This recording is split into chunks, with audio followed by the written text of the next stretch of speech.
नमस्कार दोस्तों, stories master में आपका स्वागत है। श्यामा देवी को हमेशा गर्व रहा कि उन्होंने अपने बेटे राजीव को शहर पढ़ने भेजा और जब उसने MBA किया तो एक मल्टीनेशनल कंपनी में नौकरी पा ली। पूरे गांव में उनका सीना चौड़ा हो गया।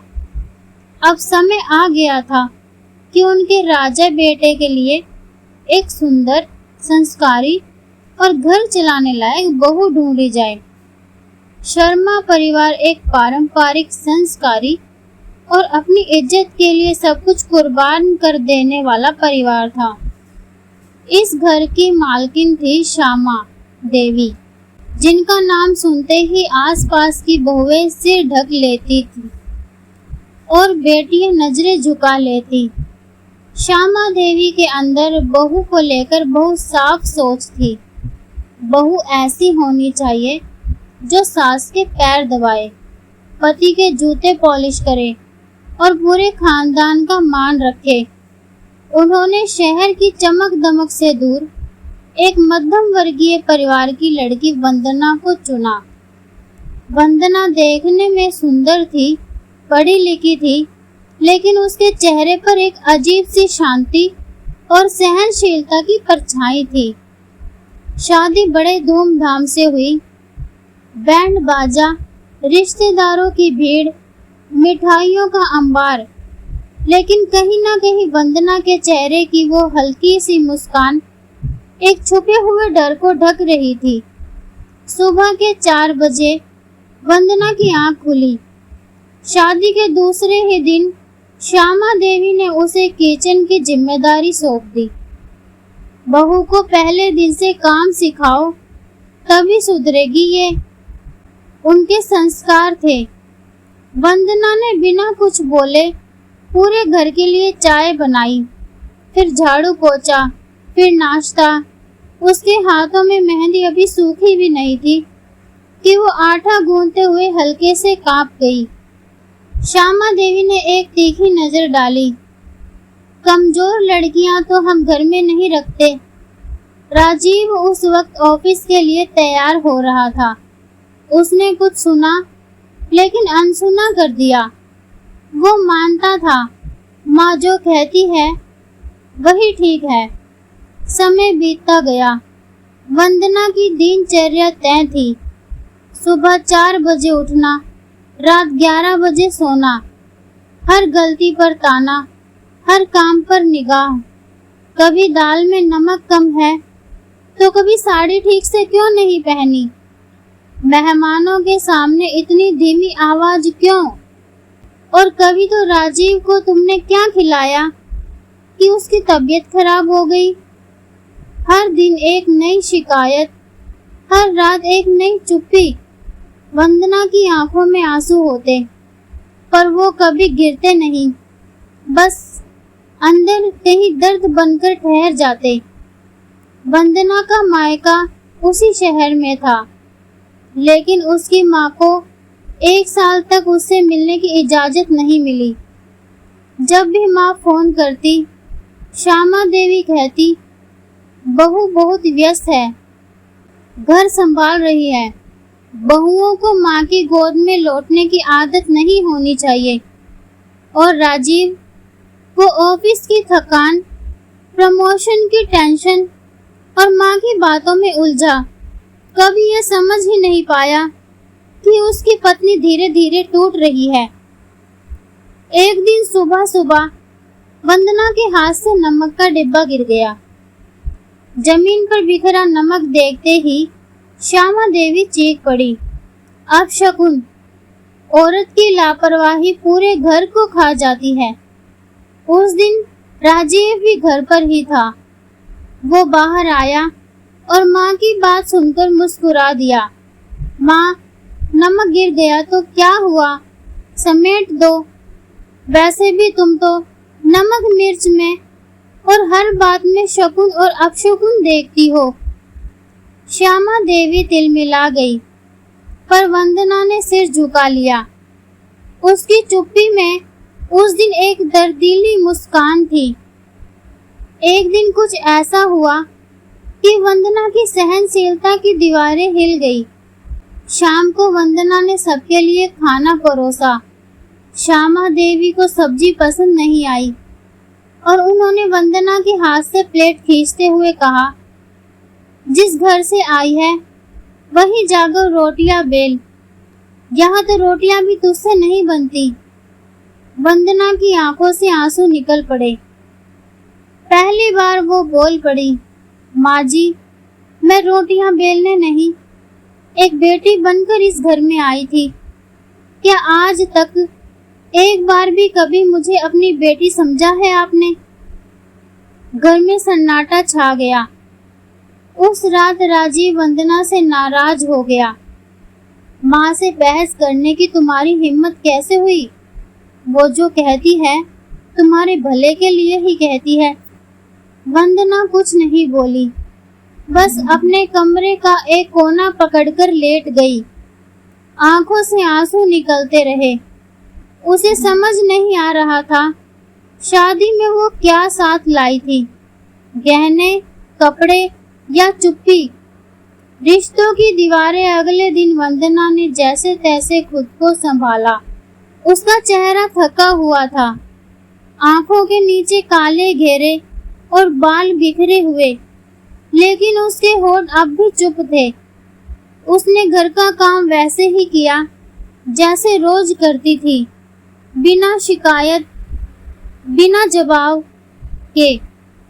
श्यामा देवी ने सोचा, वंदना कल की बातें भूल गई होगी। बहुएं ऐसी ही होती है, 2 दिन रो ले फिर सब ठीक हो जाता है।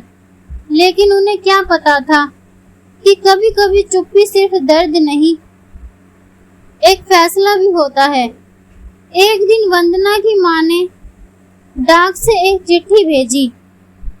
उसमें लिखा था, बेटी तुम ठीक तो हो ना? तेरी आवाज सुने महीनों हो गए। क्या सच में तू इतना व्यस्त है या फिर तेरी दुनिया ही बदल गई? बस एक बार बता दे, तू खुश तो है? वंदना ने वो चिट्ठी पढ़ी और तकिए के नीचे छिपा ली। जवाब नहीं लिखा, क्योंकि उसे पता था अगर माँ को सच बताया तो माँ टूट जाएगी और अगर झूठ बोला तो वो खुद टूट जाएगी। श्यामा देवी मोहल्ले में अपनी संस्कारी बहू की तारीफें करती नहीं थकती थी। हमारी बहू तो बहुत सीधी है, जुबान ही नहीं खोलती। आजकल की बहुएं तो माँ बाप से भी बात नहीं करती। देखो हमारी कितनी समझदार है, बिना कहे सब समझ जाती है। और यह सच था, वंदना सब समझती थी, लेकिन समाज को बस चुप रहकर सहने वाली औरतें ही पसंद थी। राजीव और वंदना की शादी को 1 साल पूरा हो गया। वंदना ने हलवा बनाया, घर सजाया, एक कार्ड भी तैयार किया जिसमें उसने अपने हाथ से लिखा था, 1 साल हो गए तुम्हारा साथ निभाते हुए, ना शिकवा किया ना सवाल, बस साथ चाहा, थोड़ी सी मुस्कान, थोड़ा सा सम्मान। जब उसने राजीव को कार्ड दिया तो वो मुस्कुराया नहीं। ये क्या बच्चों जैसी चीजें बना रखी है, ऑफिस में मीटिंग है, लेट मत करना, खाना। कार्ड वही टेबल पर पड़ा रहा और वंदना की आंखों में एक बार फिर वही चुप्पी उतर आई। कुछ हफ्तों बाद वंदना को लगातार चक्कर आने लगे। खाना खाते वक्त घबराहट, काम करते वक्त पसीना और शरीर में अजीब सी थकावट।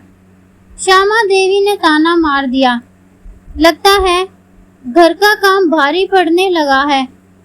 आजकल की बहुएं 2 रोटियां सेककर ही बीमार पड़ जाती हैं। राजीव ने भी ज्यादा ध्यान नहीं दिया। डॉक्टर के पास जाने की क्या जरूरत है, थोड़ा आराम कर लो, ठीक हो जाओगी। पर वंदना जानती थी ये बीमारी सिर्फ शरीर की नहीं, मन की है। वंदना ने लिखना शुरू किया, एक पुरानी कॉपी में, चुपचाप हर रात कुछ शब्द लिखती। आज फिर माँ जी ने चीखा। राजीव ने सुना पर कुछ नहीं कहा। मैंने हलवा बनाया, किसी ने नहीं खाया। शायद मैं अब खुद को भूल रही हूँ। वो डायरी उसकी सखी बन गई, जिससे वो सब कुछ कह पाती थी जो किसी से नहीं कह पाई। एक दिन सामने वाली बूढ़ी अम्मा ने उसे आंगन में बैठे देखा। धीरे से पास आई और कहा, बिटिया, बहुत साल पहले मैं भी ऐसी ही बहू थी, बहुत सहा।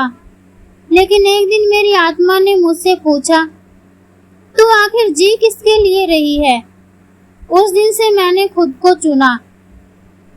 वंदना ने पहली बार किसी की बात ध्यान से सुनी। शायद उसकी आत्मा भी अब सवाल पूछने लगी थी। किसी ने कह दिया कि वंदना मायके से कुछ गहने चुपके से लाई है। श्यामा देवी ने सुनते ही हल्ला मचा दिया। इतनी चुप बहू का मतलब ये नहीं कि उसे सब करने की छूट है। चोरी तो चोरी है। राजीव ने भी गुस्से में आकर कहा, अगर माँ कह रही है तो कुछ तो बात होगी। तुम्हारा अब खुद पर भी भरोसा नहीं रहा। वंदना सन रह गई। जिसने सब कुछ छोड़ा वही अब चोर कहलाएगी। उस रात वंदना ने अपनी डायरी बंद की, अपने गहनों की छोटी सी पोटली निकाली, अपने शादी के कार्ड की एक कॉपी और माँ की भेजी चिट्ठी सब समेटकर एक थैला बनाया। फिर राजीव के ऑफिस से लौटने तक इंतजार किया। जब राजीव आया तो वंदना ने पहली बार आंखों में आंखें डालकर कहा, अगर इस घर में मेरी कोई अहमियत नहीं तो मैं अब अपने लिए एक घर बनाऊंगी जहां मैं सिर्फ बहू नहीं इंसान बन सकूं। ससुराल से विदाई वंदना के शब्द राजीव के लिए जैसे करारा तमाचा थे। वो चौंक गया और कुछ पल के लिए चुप रहा, लेकिन फिर वही बचाव की कोशिश। देखो वंदना, तुम्हें सब कुछ गलत लग रहा है। माँ की बातें, मेरी चुप्पी, ये सब तुम्हारे मन का वहम है। वंदना ने बहुत शांत स्वर में कहा, अगर यह वहम है तो मुझे इसे दूर करने के लिए खुद से दूरी बनानी होगी। वो चली गई। चुपचाप पर पूरी ताकत के साथ श्यामा देवी दरवाजे तक आई, लेकिन एक शब्द नहीं कहा। शायद उन्हें भरोसा था कि बहू लौट आएगी, जैसे हर बार लौटी थी। जब वंदना मायके पहुंची, उसकी माँ दरवाजे पर बैठी इंतजार कर रही थी। उसे देखकर माँ का दिल भर आया। मेरी बच्ची, तू इतनी दुबली क्यों हो गई है? वंदना माँ के गले लग गई। बहुत देर तक वो सिर्फ रोती रही, बिना आवाज, बस आंखों से, जैसे सालों का दर्द एक बूंद में बह रहा हो। मायके में कुछ दिन रहने के बाद वंदना ने धीरे धीरे अपने अंदर के इंसान से बात करनी शुरू की। वो अब खुद से पूछने लगी थी, क्या मेरी पहचान सिर्फ बहू होना है? क्या पत्नी बनने के बाद मेरा अस्तित्व खत्म हो गया? क्या मेरा दर्द दिखाने से मैं कमजोर हो जाऊंगी?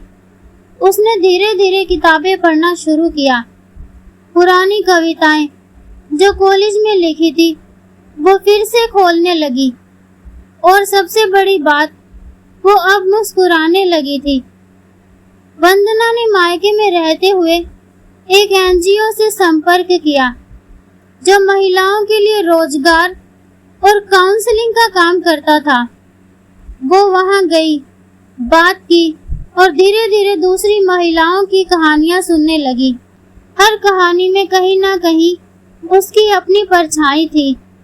कुछ औरतों को जलाया गया था, कुछ को मार दिया गया था और कुछ को जिंदा रहते हुए भी खामोश कर दिया गया था। वंदना ने वहां बतौर वॉलंटियर काम शुरू किया। 1 महीने बाद राजीव ने पहली बार फोन किया, तुम कब लौटोगी? माँ को तुम्हारी आदत पड़ गई है। अब वो पहले जैसी नहीं है। वंदना ने शांत स्वर में जवाब दिया, क्या तुम्हें मेरी आदत पड़ी थी या मेरी चुप्पी की? राजीव चुप रहा। मैं लौटने के लिए नहीं आई थी, मैं लौटने के लिए नहीं गई थी, मैं जीने के लिए गई थी। अब वंदना को मोहल्ले की औरतें देखने आने लगी। अरे, ये तो शर्मा जी की बहू है ना? क्या हुआ था इसके साथ? इतनी शांत दिखती थी, अब अकेली रह रही है। जरूर कुछ किया होगा बहू ने। लेकिन वंदना अब जवाब नहीं देती थी। अब वो खुद से बात करती थी और खुद के साथ खड़ी होती थी। वंदना की माँ ने पहली बार अपनी बेटी को एक महिला की तरह देखा, जो टूटकर भी मजबूत बन रही थी। एक शाम माँ ने कहा, बेटी, तू चाहे जो भी फैसला ले, मैं तेरे साथ हूँ। अब तू सिर झुकाकर नहीं, सिर उठाकर जिए। वंदना मुस्कुराई, वो मुस्कान जिसमें दर्द भी था और ताकत भी। एनजीओ के जरिए वंदना ने कई महिलाओं की मदद की। उसने एक महिला को दहेज केस में सहायता दिलवाई, एक को शेल्टर होम की जगह दिलवाई और धीरे धीरे वो खुद भी दूसरों के लिए एक आवाज बनने लगी। अब वह सिर्फ बहू नहीं थी, वह एक इंसान थी जो अपने लिए खड़ी हो सकी थी। एनजीओ ने एक लोकल टीवी चैनल को वंदना की कहानी बताई। चैनल ने वंदना को आमंत्रित किया। वहां जब उससे पूछा गया, आप चुप क्यों थी इतने सालों तक, तो वंदना ने कहा, क्योंकि मुझे सिखाया गया था बहू को सहना चाहिए, पर अब मैं कहती हूँ बहू भी बेटी होती है और बेटी अगर सहती रहे तो वो बहू नहीं परछाई बन जाती है। इधर श्यामा देवी की तबीयत खराब रहने लगी थी। वो अकेली पड़ने लगी थी। मोहल्ले में भी अब वो त्यागी बहू वाली इज्जत नहीं रही थी।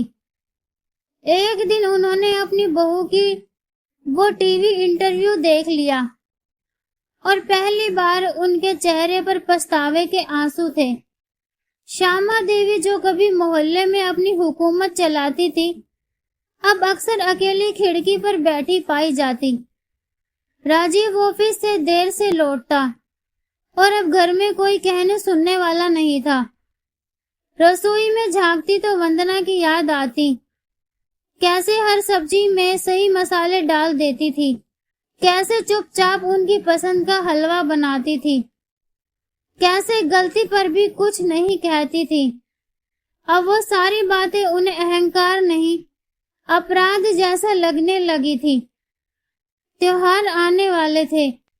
करवा चौथ, वो दिन जो श्यामा देवी के लिए हमेशा शान का होता था। बहुओं की पूजा, सज धज, रिश्तेदारों की भीड़, लेकिन इस बार सन्नाटा था। वो अकेले थाल सजा रही थी और पहली बार उन्हें समझ आया कि बहू से सजी थाली ही असली पूजा होती है। उनकी आंखों से आंसू टपकने लगे। हे भगवान, मैंने क्या कर दिया? श्यामा देवी ने कांपते हाथों से वंदना का नंबर डायल किया। बहू, माफ कर दो, तुम्हें समझने में बहुत देर कर दी। अब बहुत अकेलापन है घर में, आ जाओ ना। तुम्हारी सास नहीं, एक बूढ़ी औरत बुला रही है।